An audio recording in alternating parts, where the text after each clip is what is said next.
Okay, welcome everyone. Today we're doing a deep dive into something, well, really fundamental, cultivating a positive human spirit. Right. And we've got this source material that frames it in a really interesting way. Not just, be happy, but almost like a superpower. Exactly, a superpower for dealing with, let's face it, a world that isn't always easy. And the source makes it clear this isn't about just plastering on a smile. It's deeper. It's about building resilience, real inner strength. So our mission really is to unpack the key ideas from the source, find those practical steps that can help you build that resilience and radiate something genuine. Yeah, radiate light, I think, is a phrase used. So what does positive even mean according to this? Well, the source defines it as cultivating that inner resilience, yeah, but also an optimistic outlook. It's about how you approach things. How you handle the ups and downs, maybe, with a bit of grace. Yes, exactly. And believing you can overcome challenges, really focusing on solutions and seeing opportunities even when things look pretty grim. That immediately makes me think about how this pushes back against what people sometimes call toxic positivity. Oh, definitely. The source defines that too, basically. Dismissing real negative feelings, like telling someone who's genuinely hurting to just, cheer up. Yeah, which is just denial, isn't it? It invalidates the struggle. But this perspective on real optimism is, well, totally different. It starts with acknowledging the difficulty. You feel the sadness, the anger, whatever it is. You actually process it. You don't just stuff it down. Right. And then the key is intentionally shifting focus, asking yourself, okay, what can I actually control here? Or looking for maybe even just a tiny positive aspect or outcome. So it's proactive. It's honest engagement with what's happening, not trying to escape it. Which leads to a big question, doesn't it? How do you actually keep that positive orientation when life really throws you a curveball, when things get genuinely tough? Yeah, and the source tackles that head on.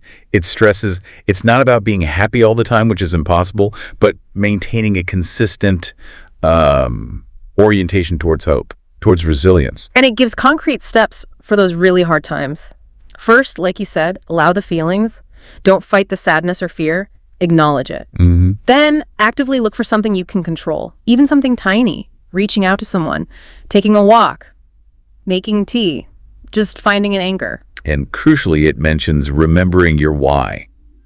Connecting back to your core values, your purpose, that can give you incredible strength when things feel overwhelming. Okay, so that's for crisis moments, but Wow. How do we build this positivity muscle day to day when things aren't falling apart? Well, the source offers some really simple daily habits. One big one is gratitude. Right, just taking a couple of minutes each day to think of, 3 to 5 things you're genuinely thankful for. Yeah, and it's not just a nice thing to do. Apparently, focusing your mind that way actually starts to sort of rewire your attention towards the positive. Interesting. What else? Positive self-talk is another key practice. And this isn't about, empty affirmations you don't really believe. No, it's more about catching that harsh inner critic, right? And consciously replacing those really negative, unhelpful thoughts with something more supportive, more realistic even. Well, it's hard work, definitely. Yeah.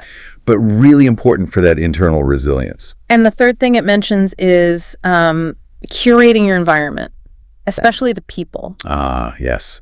Spending more time with people who lift you up and consciously limiting time with those who consistently, drain your energy. Being mindful of where your emotional energy goes because it directly affects your outlook. Makes sense. But what about situations you can't easily leave?